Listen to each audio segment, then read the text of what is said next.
Hello friends, study of law में आपका स्वागत है। मैं सत्येंद्र। आज भारतीय दंड संहिता में दंड के प्रकार को पढ़ेंगे और हमने अभी दंड के प्रकार में मृत्युदंड और आजीवन कारावास को पढ़ा और उसके अगले क्रम में हम अब कारावास को पढ़ेंगे। दोस्तों, कारावास दो प्रकार का होता है। कारावास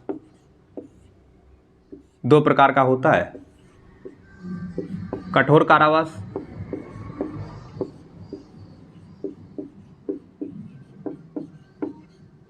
और साधारण कारावास।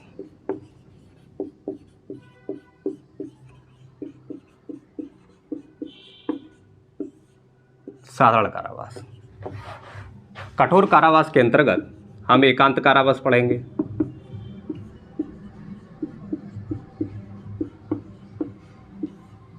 एकांत कारावास पढ़ेंगे। एकांत कारावास में धारा 73 और 74।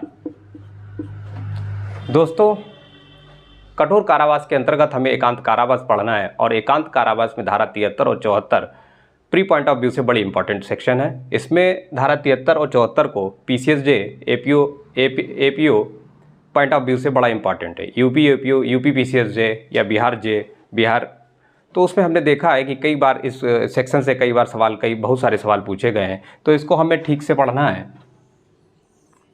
और पहले हम देखते हैं कि कठोर कारावास के संबंध में क्या उपबंध किए गए। भारतीय दंड संहिता में कठोर कारावास को लेकर क्या उपबंध है उसको देखते हैं।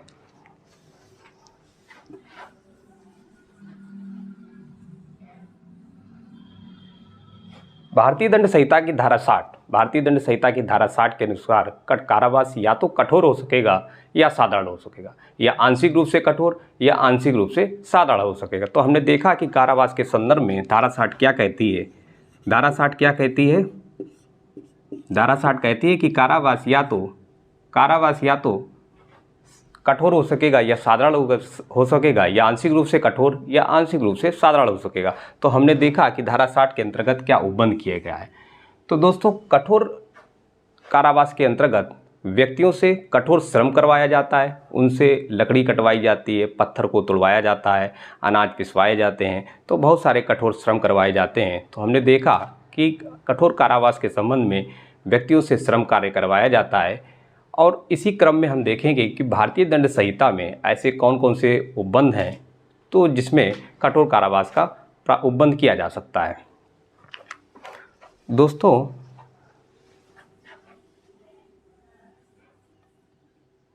धारा 194 को हमने मृत्युदंड के संबंध में पढ़ा था। अब हम इसको कठोर कारावास के रेफरेंस में पढ़ेंगे कि इस मामले में कठोर कारावास दिया जा सकता है जब हम किसी व्यक्ति को मृत्युदंड से दंडनीय अपराध कारित करने के आशय से, या ऐसा कोई व्यक्ति जिसको हम मिथ्या साक्ष्य देकर या गढ़कर मृत्युदंड से दंडनीय अपराध के लिए निर्दोष व्यक्ति को हम दोषी ठहरवाते हैं। तो हमने देखा कि मिथ्या साक्ष्य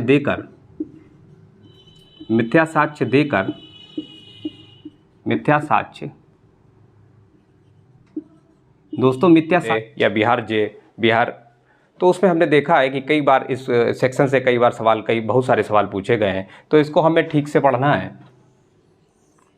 और पहले हम देखते हैं कि कठोर कारावास के संबंध में क्या उपबंध किए गए। भारतीय दंड संहिता में कठोर कारावास को लेकर क्या उपबंध है उसको देखते हैं।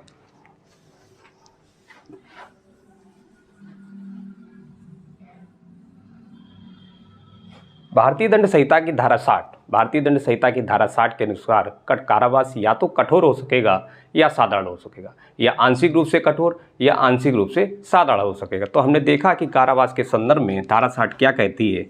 धारा 60 कहती है कि कारावास या तो कठोर हो सकेगा या साधारण हो सकेगा, या आंशिक रूप से कठोर या आंशिक रूप से साधारण हो सकेगा। तो हमने देखा कि धारा 60 के अंतर्गत क्या उपबंध किया गया है। तो दोस्तों, कठोर कारावास के अंतर्गत व्यक्तियों से कठोर श्रम करवाया जाता है, उनसे लकड़ी कटवाई जाती है, पत्थर को तोड़वाया जाता है, अनाज पिसवाए जाते हैं, तो बहुत सारे कठोर श्रम करवाए जाते हैं। तो हमने देखा कि कठोर कारावास के संबंध में व्यक्तियों से श्रम कार्य करवाया जाता है। और इसी क्रम में हम देखेंगे कि भारतीय दंड संहिता में ऐसे कौन कौन से उपबंध हैं तो जिसमें कठोर कारावास का उपबंध किया जा सकता है। दोस्तों,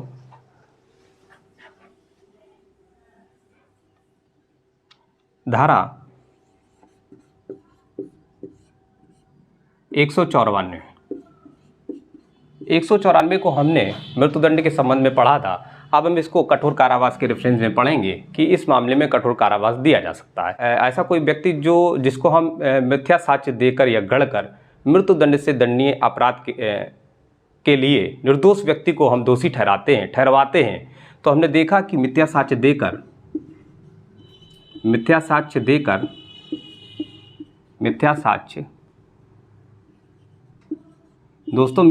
देकर या गढ़कर किसी निर्दोष व्यक्ति को मृत्यु दंड से दंडनीय मामले में अगर हम दोषी ठहराते हैं तो ऐसे व्यक्ति को कठोर कारावास दिया जा सकता है। तो इसके अगले क्रम में हम देखते हैं कि किस सेक्शन में धारा 449 क्या कहती है। दोस्तों, धारा 449 के अनुसार यदि हम मृत्युदंड से दंडनीय अपराध कारित करने के उद्देश्य से गृह अतिचार करना 449, तो हमने देखा कि किन मामलों में कठोर कारावास दिया जा सकता है। तो इस मामले में हमने देखा कि मृत्युदंड से दंडनीय अपराध कारित करने के उद्देश्य से किसी व्यक्ति के घर में किसी गृह अतिचार करना, तो उसके लिए हम जो है कठोर कारावास का उपबंध किया गया है।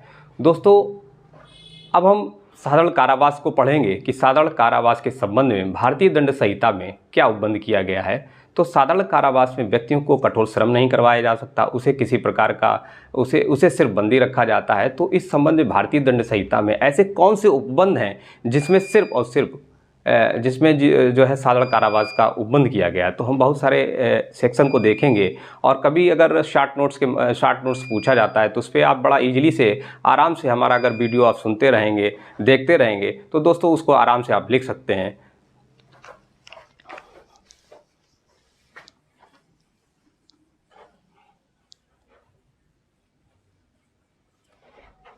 कारावास हमने बताया कि साधारण कारावास और कठोर कारावास। अब हम देखेंगे साधारण कारावास।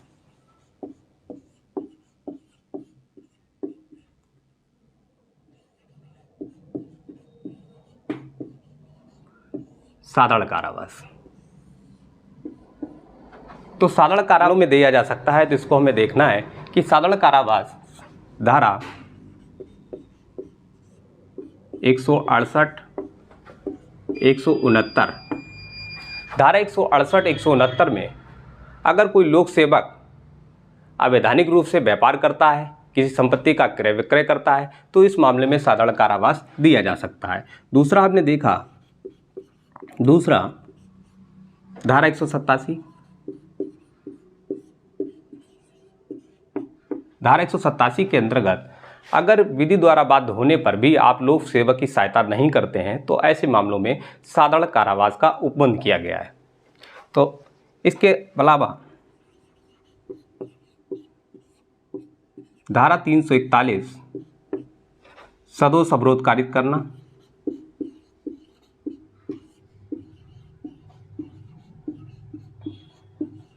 सदोष अवरोध। दोस्तों, सदोष अवरोध है क्या, ये भी थोड़ा जान लेते हैं कि सदोष अवरोध में किसी व्यक्ति, मान लीजिए अगर किसी व्यक्ति को ये चौराहा है, अगर किसी व्यक्ति को इस मार्ग में जाने का अधिकार है, उसे आप जाने से वंचित कर देते हैं, तो ऐसी दशा में सदोष अवरोध का अपराध कारित हो जाता है। तो हमने देखा कि सदोष अवरोध है क्या, तो ऐसे व्यक्ति को साधारण कारावास से दोषी ठहराया जा सकता है।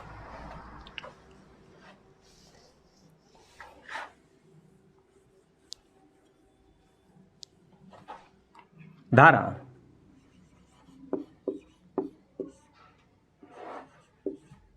500 और 501 किसी व्यक्ति की मानहानि करना या जानबूझकर मानहानि करने वाला वक्तव्य प्रकाशित करने के लिए हम साधारण कारावास का उपबंध किया गया है। अगर किसी व्यक्ति की जानबूझकर आप किसी व्यक्ति की मानहानि कारित करते हैं तो ऐसी दशा में साधारण कारावास का उपबंध किया गया है। इसके अगले क्रम में हम देखते हैं धारा 509 को।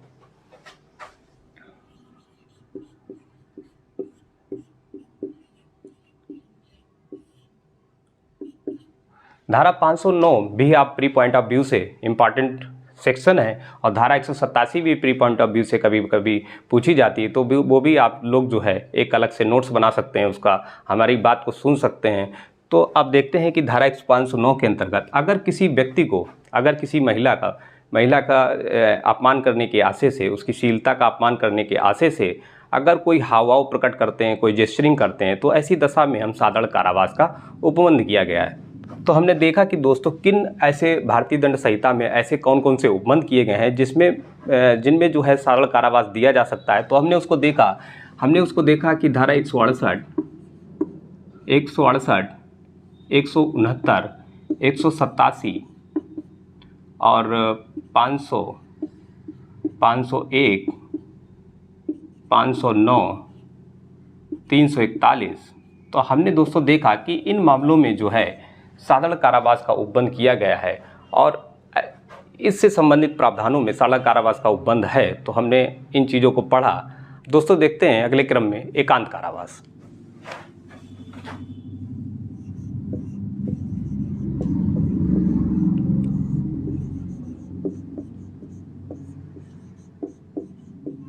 एकांत कारावास धारा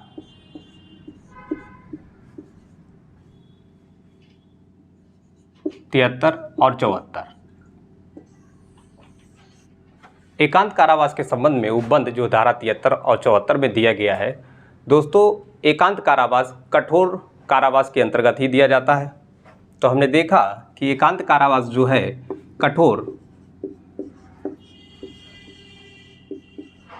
कारावास के अंतर्गत ही दिया जाता है, लेकिन हमें ध्यान रखना चाहिए एकांत कारावास कुल 3 माह से अधिक नहीं दिया जा सकता है।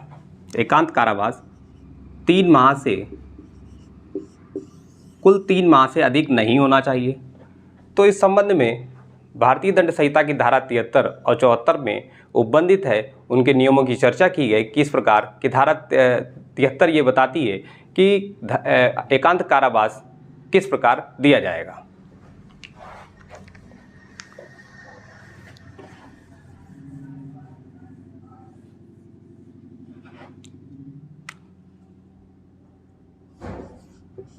अगर अपराध यदि कारावास की अवधि जो है, कारावास की अवधि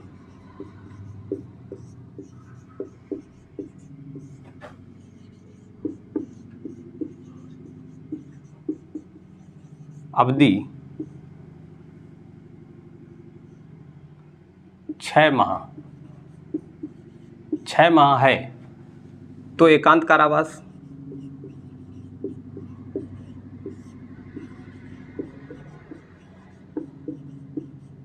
एकांत कारावास कितना होगा? अगर एकांत कारावास की अवधि 6 माह है तो एकांत कारावास 1 माह होगा। अगर कारावास की अवधि 6 माह है तो एकांत कारावास 1 माह होगा, हमने देखा। इसी क्रम में हम देखते हैं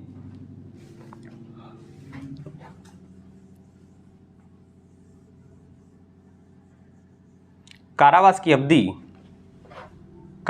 अवधि 1 वर्ष,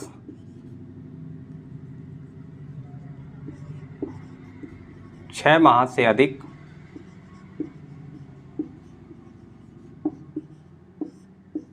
और 1 वर्ष से कम है तो ऐसी दशा में एकांत कारावास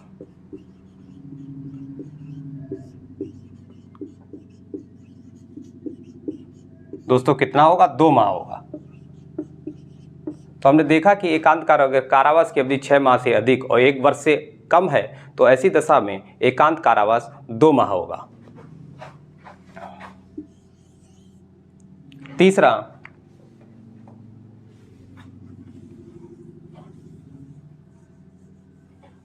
यदि कारावास की अवधि यदि कारावास की अवधि जो है 1 वर्ष से अधिक है तो ऐसी दशा में के यदि कारावास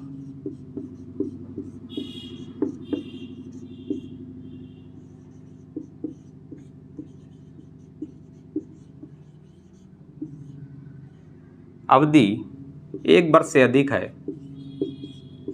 1 वर्ष से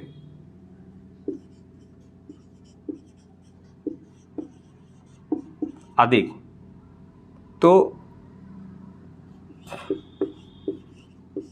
3 माह, तो एकांत कारावास जो है 3 माह तक होगा। तो हमने देखा धारा 73 में कि एकांत कारावास किस प्रकार दिया जा सकता है। अगर कारावास की अवधि 6 माह है तो हमने देखा 1 माह कारावास दिया जा सके, एकांत कारावास अवधि 1 माह होगी। यदि कारावास की अवधि 6 माह से अधिक 1 वर्ष से कम है तो ऐसी दशा में हमने देखा कि 2 माह दिया जा सकता है, और 1 वर्ष से अधिक है तो हमने देखा कि 3 माह, कुल 3 माह तक दिया जा सकता है। तो धारा 73 में जिस प्रकार का नियम वर्णित है, इसके अगले क्रम में हम धारा 74 को पढ़ते हैं।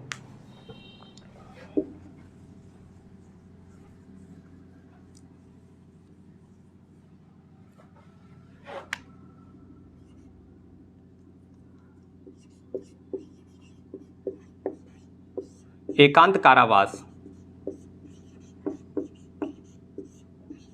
की सीमा। दोस्तों, एकांत कारावास की सीमा क्या होगी, इस दशा में धारा 74 वर्णन करती है। धारा 74 कहती है कि एकांत कारावास कुल 3 माह होगा,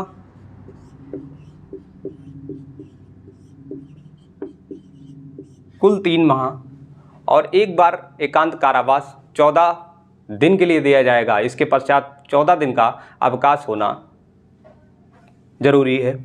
तो कुल दूसरा,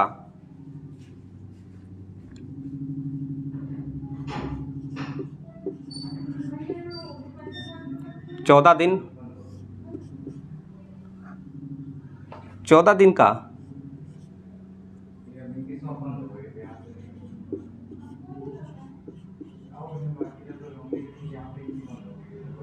14 दिन का एकांत कारावास अगर दिया जाता है तो 14 दिन का जो है अवकाश होना निश्चित है।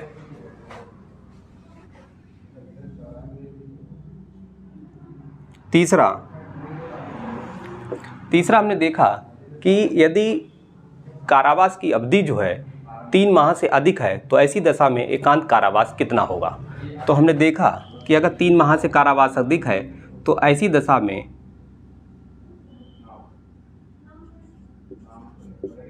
3 माह से जब अधिक होगा कारावास,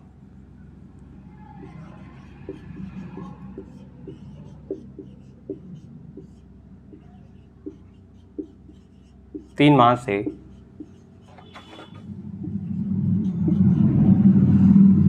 अगर कारावास 3 माह से अधिक है तो एकांत कारावास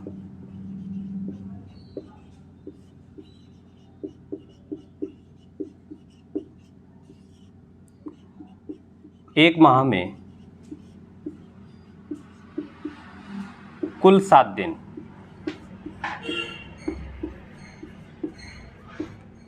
एक माह में कुल 7 दिन तक दिया जा सकता है। तो दोस्तों हमने देखा कि धारा 73 में उपबंध क्या है, धारा 74 में उसकी सीमा क्या है कि कुल 3 माह तक दिया जाएगा। तो 14 दिन का एकांत कारावास देने के पश्चात हम 14 दिन का अवकाश निश्चित करेंगे, इसके पश्चात दिया जाएगा। फिर हमने देखा कि अगर कारावास की अवधि जो है 3 माह से अधिक है तो ऐसी दशा में हम 1 माह में 7 दिन के लिए एकांत कारावास दे सकते हैं। तो कारावास से संबंधित भारतीय दंड संहिता में एकांत कारावास से संबंधित क्या उपबंध है, हमने इसको पढ़ा और समझा। तो दोस्तों, यदि हमारा चैनल आपको पसंद आया तो प्लीज़ इसे लाइक करें, सब्सक्राइब करें और अधिक से अधिक लोगों को शेयर करें, और प्लीज़ बेल आइकन दबाना ना भूलिएगा ताकि जो हमारी आने वाली सारी अपडेट्स आपको मिलती रहें। धन्यवाद।